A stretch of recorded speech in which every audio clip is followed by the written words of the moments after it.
here I am out the raspberry patch, and I can just about taste those beautiful sweet red berries. Just 2 more months. So a couple things you should know about pruning your raspberries. Now's a good time to prune them, fertilize them, put a layer of compost over them, which I'm going to do later today, maybe on the weekend.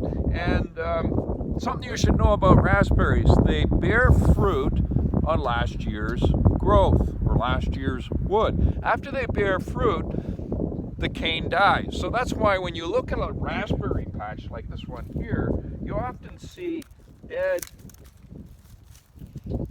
canes. That's a cane that produced fruit last year, died over the winter, and it's done. It's toast. You can throw it on the fire, you can even compost it, but don't leave it here among the raspberries because it can sometimes foster disease. So how do you prune raspberries? You prune them, you prune the 1-year-old growth like this down by about a half. You want to get it under control. In other words, I'm cutting them down to there, right there. And that's, what is that? That's 2 feet, 2.5 feet maybe. Not quite a meter, a little less than a meter high.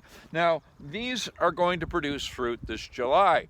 Interesting thing about ever-bearing raspberries that produce fruit in August, September, sometimes as late as October and some of the early frosts, is that you don't prune them quite as hard, and after they finished bearing fruit, you'll prune them again in late fall. So there are actually 2 times a year you would prune your ever-bearing raspberries, and only once in the spring that you would prune your July-bearing raspberries. Let them stand reasonably high, about 2.5 feet high, so that you get some crop this year, and fertilize them, and away you go. If you're planting raspberries, always in the sunshine, give them lots of room, and don't expect them to look spectacular. The truth is, raspberries always look a little bit draggled, a bit like I do without a haircut after 2 months of COVID-19. COVID-19 vegetable gardening with Ben and Mark Cullen, markcullen.com.